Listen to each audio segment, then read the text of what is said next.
Hello friends, ఎలా ఉన్నారు? కష్టాలను చిరునవ్వుతో, ఒత్తిడులను మనోబలంతో, విమర్శలను ఆత్మవిశ్వాసంతో అధిగమించడమే నిజమైన విజయం. మీ పని మీరు చేసుకుంటూ ఉన్నా మిమ్మల్ని బాధించేవారు, విమర్శించేవారు ఉంటారు. మీరొక మాట గుర్తుపెట్టుకోవాలి. ఆటలో గోల చేసేది ప్రేక్షకులే కానీ ఆటగాళ్ళు కాదు. నటించే బంధాలు ఎప్పుడూ తీయగా, మధురంగానే ఉంటాయి. నిజమైన బంధాలు ఎప్పుడూ కష్టంగా, కఠినంగానే ఉంటాయి. మాటల్లో నిజాయితీ, మనసులో నమ్మకం ఉన్నవారు ఎప్పుడు ధైర్యంగానే ఉంటారు. జీవితంలో సెటిల్ అవ్వడం అంటే కోట్లు కూడబెట్టడం కాదు. ఏదైనా అత్యవసరం వచ్చినప్పుడు అప్పు కోసం చూడకుండా ఉండగలగడం. మార్చలేని పరిస్థితులను తలుచుకొని పదే పదే బాధపడటం కంటే మరచిపోయి ప్రశాంతంగా ఉండటం మేలు. ఏడ్చినంత మాత్రాన కష్టాలు పోవు. నవ్వితే సుఖాలు రావు. ఎన్ని ఆటంకాలు ఎదురైనా నీ పని నువ్వు చేసుకుంటూ పోతేనే నేటి కష్టాలు రేపటి సుఖాలవుతాయి. గొప్పగా మాట్లాడటం తెలిసిన వారి కంటే ఎప్పుడు ఎక్కడ ఎలా మాట్లాడాలో తెలిసిన వారు గొప్పవారు. నువ్వు మానసికంగా ఎంత దృఢంగా మారితే నీ సమస్యలు అంత తేలికవుతాయి. సంతోషంగా ఉండే క్షణాలన్నీ త్వరగా గడిచిపోతాయి, కానీ బాధపెట్టే క్షణాలు మాత్రం ఎప్పటికీ నిలిచిపోతాయి. ఈ రోజుల్లో మనసుకు నచ్చి మాట్లాడుతూ కలిసి ఉండే బంధాల కంటే టైం పాస్ చేసి సైలెంట్గా ఉంటూ సైడ్ అయ్యే బంధాలే ఎక్కువ. బంధం ఎలా ఉండాలి అంటే, మాట్లాడితే సంతోషం కలగాలి, బాధను పంచుకుంటే రిలాక్స్గా అనిపించాలి, తప్పు చేస్తే కలిసి సరిచేయాలి. జీవితంలో ధనం కోల్పోతే కొంత కోల్పోయినట్టు, అదే వ్యక్తిత్వం కోల్పోతే సర్వం పోగొట్టుకున్నట్టే. నీ జేబులో మనీ ఉన్నప్పుడు జాతకంలో శని ఉన్నా ఏమీ చేయదు. జీవితం అనే ఆటలో కొందరు మిమ్మల్ని ఫుట్బాల్లా తన్నుతారు, కానీ వారికి తెలియదు వారే మమ్మల్ని గోల్గా దగ్గరగా పంపుతున్నారని. ఎప్పటికీ తీరలేనిది ఆశ, ఏ పూటకి ఆ పూట తీరేది ఆకలి. ఎప్పటి వరకు ఉంటుందో తెలియనిది ప్రాణం. ఇదే మానవుని జీవితం.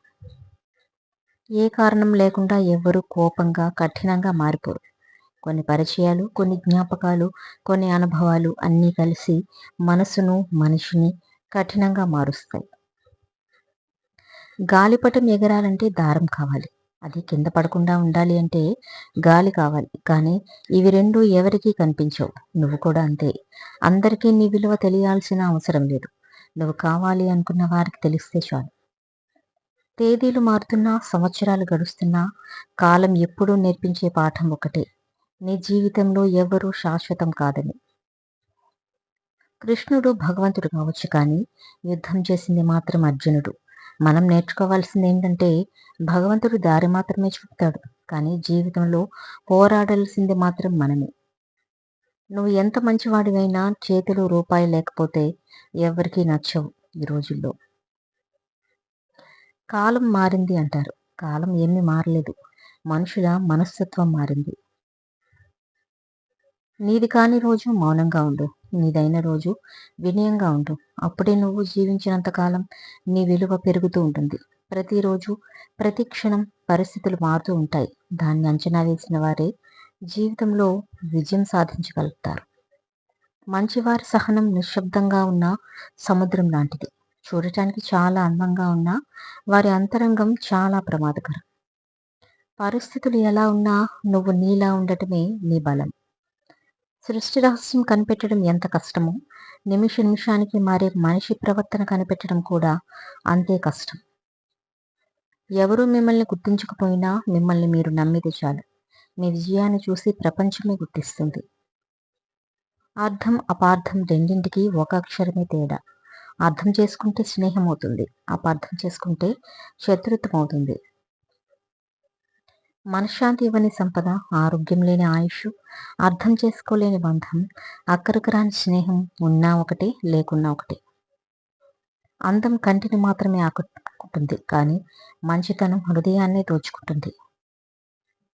సాధించే సత్తా లేని వారే గెలిచిన వారి విజయాన్ని తక్కువ చేసి మాట్లాడతారు. మనిషి మనస్ఫూర్తిగా ఎప్పుడు నవ్వుతాడో తెలుసా? ఇంతకంటే జీవితంలో ఇంకేం జరుగుతుంది అనే మెచ్యూరిటీ వచ్చినప్పుడు. పడవ ఎంత బరువుగా ఉన్నా నీటి మీద తేలాల్సిందే. మనసు ఎంత భారంగా ఉన్నా ముందుకు సాగాల్సిందే. సంతోషం మాత్రమే మనిషికి నిజమైన సంపద. అదే కోల్పోతే జీవితంలో ఏం సంపాదించినా సంతృప్తి ఉండదు. ప్రతి సమస్యకు ఒక పరిష్కారం, ప్రతి చీకటికి ఒక వెలుగు, ప్రతి రేపటికి ఒక ప్రణాళిక, ప్రతి బాధకి ఒక సంతోషం. ఇవే దేవుడిచ్చిన 4 అద్భుతమైన కానుకలు. జీవితంలో వేగం ఉండాల్సింది మనిషికే. కాలం ఇప్పుడు సాఫీగానే సాగిపోతుంది. మీరు ఎవరి నుంచైనా సలహాలు మాత్రమే తీసుకోవాలి. కానీ మీ నిర్ణయాల్లో వారి అధికారం ఉండకూడదు. అలా ఉంటే నిన్ను నువ్వు కోల్పోయినట్టే. ప్రతి దాని విలువ టైం వచ్చినప్పుడే తెలుస్తుంది. ఫ్రీగా దొరికే ఆక్సిజన్ కూడా ఆసుపత్రుల్లో ఖరీదుకే అమ్ముతారు. మీరు సిగ్గుపడాల్సింది ఓడిపోయినప్పుడు కాదు, అసలు ఏ ప్రయత్నం చేయకుండా ఉన్నప్పుడు. వెళ్ళేదారి బాగుంటే ప్రయాణం సాఫీగా ఉంటుంది. అలాగే మీతో ఉండే తోడు బాగుంటే జీవితం అద్భుతంగా ఉంటుంది. చెడ్డ రోజులు ఎల్లకాలం ఉండవు. కానీ చెడు మనస్తత్వం కలవారు నిత్యం తారసపడుతూనే ఉంటారు. జాగ్రత్త. మీ వల్ల కాని పనిని మరొకరు చేసి చూపారంటే అభినందించాలే కానీ అసూయ పడకూడదు. చిన్న చిన్న కారణాలతో మీరు అనుకున్న వారిని దూరం చేసుకోకుంటే రేపటి రోజు నీకు అవసరమైనప్పుడు పలకరించే వాళ్ళు కూడా ఉండరు. నీటిలో పడవ ఉండాలి కానీ పడవలో నీరు ఉండకూడదు. అలాగే జీవితంలో జ్ఞాపకాలు ఉండాలి కానీ జ్ఞాపకాలతోనే జీవితం గడిచిపోకూడదు. అదే నిజమైన జీవితం. ఓర్చుకోలేని బాధలన్నీ వదులుకోలేని బంధాల వలనే. నీ బాధలు ఎవరికీ అవసరం లేదు. నీ కష్టాలు ఎవరూ పట్టించుకోరు. కానీ నీ తప్పులను ఎత్తి చూపడానికి చాలా మంది ఎదురు చూస్తూ ఉంటారు. కష్టం వచ్చిందని బాధపడద్దు.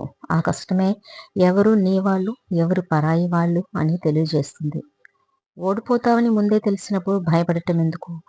గట్టిగా ప్రయత్నించి చూడు. గెలుస్తావేమో ఎవరికి తెలుసు. నీ లక్ష్యం ఏమిటో అందరికీ చెప్పాల్సిన అవసరం లేదు. నువ్వు నీ లక్ష్యాన్ని సాధించినప్పుడు అందరూ నీ దగ్గరికి వస్తారు. ఇతరులు మీ గురించి ఏమనుకుంటున్నారు అనే ఆలోచన మందులేని వ్యాధి వంటిది.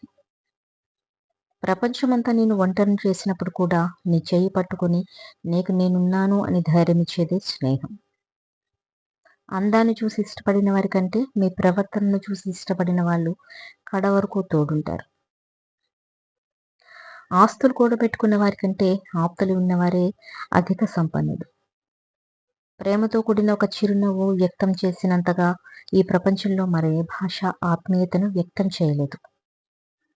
పరిచయానికి మాటలక్కర్లేదు, చిరునవ్వు చాలు. మంచితనానికి డబ్బుతో పని లేదు, మంచి మనసుంటే చాలు.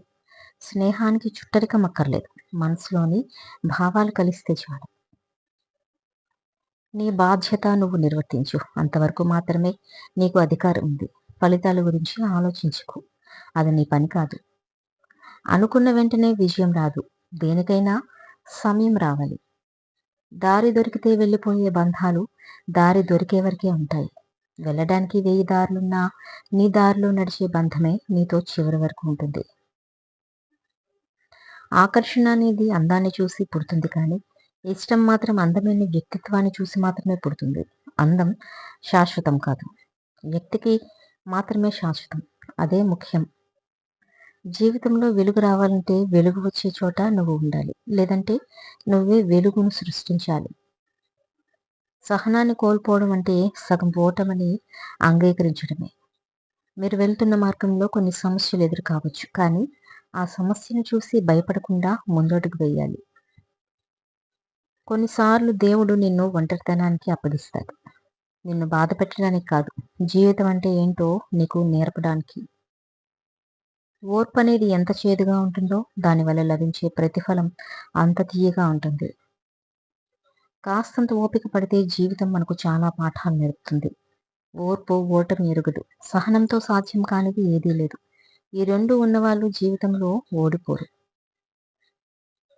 జీవితంలో కొన్ని జ్ఞాపకాలను మర్చిపోతే గాని బ్రతకలేం. కొన్ని గాయాలను గుర్తుంచుకుంటే గాని ఎదగలేం. బాగుండడం అంటే బాధలు లేకుండా ఉండటం కాదు. మీకు ఎన్ని బాధలున్నా అవి చెప్పుకోవటానికి మీకంటూ ఓ తోడు ఉండడం. నిజం చెబితే అది మీ గతంలో భాగమవుతుంది. కానీ అబద్ధం చెబితే మీ భవిష్యత్తులో ఒక భాగం అవుతుంది. అనుభవం ఎదిగిన ప్రయాణాన్ని బట్టి రాదు, తగిలిన గాయాన్ని బట్టి వస్తుంది. ఆకులు రాలాయి అంటే కాలం మారి చెట్టుకి మరలా కొత్త ఆకులు వస్తాయి అని అర్థం. అలాగే కష్టాలు వచ్చినా ధైర్యంగా ఉంటే కష్టాలు తీరే మార్గం వస్తుంది అని అర్థం. నీకేమి ఇవ్వాలో తెలిసిన వాళ్ళ దగ్గర అడగవలసిన అవసరం లేదు. అడిగినా ఇవ్వని వారి దగ్గర అడుక్కోవలసిన అవసరం అంతకన్నా లేదు. అది విలువైన జీవితమైనా అది ఏదైనా సరే. గొప్పలు చెప్పుకోవటానికి గొప్పగా చెప్పుకోవటానికి చాలా తేడా ఉంది. మీ పనులు మీరు చెప్పుకుంటే గొప్పలు చెప్పుకోవడం అంటారు. మీ పనిని నలుగురు మెచ్చుకుంటే గొప్పగా చెప్పుకోవడం అంటారు. కష్టాలను చిరునవ్వుతో, ఒత్తిడులను మనోబలంతో, విమర్శలను ఆత్మవిశ్వాసంతో అధిగమించడమే నిజమైన విజయం. మీ జీవితంలో అవసరానికి ఆదుకునేవారు ఉంటారు, కానీ అవసరానికి వాడుకునేవారు చాలామంది ఉంటారు. పుట్టడం గొప్ప కాదు, బతకడం గొప్ప. మంచి బతకడం గొప్ప కాదు, మంచిని పంచి బ్రతకడం గొప్ప. నీకు నువ్వే గొప్ప అనుకోకు. నీ గురించి నలుగురు గొప్పగా చెప్పుకుంటే గొప్ప. గెలవాలన్న స్ఫూర్తితో పోరాడు. ఓడినా బాధను తట్టుకోగలవు. ఎలాగైనా గెలవాలనే అహంతో పోరాడుకో. ఓటమి పాలైతే తట్టుకోలేవు. యుద్ధం గొప్పదే కావచ్చు, ప్రత్యర్థులు బలవంతులే అవ్వచ్చు. నీ ఆశయం గొప్పదవ్వాలే కానీ అడుగులు మొండిగా ముందుకవే సాగిపోవాలి. నటించే మనుషులు ఉన్నంతకాలం నిజాయితీగా ఉండేవాళ్ళు ఓడిపోతూనే ఉంటారు.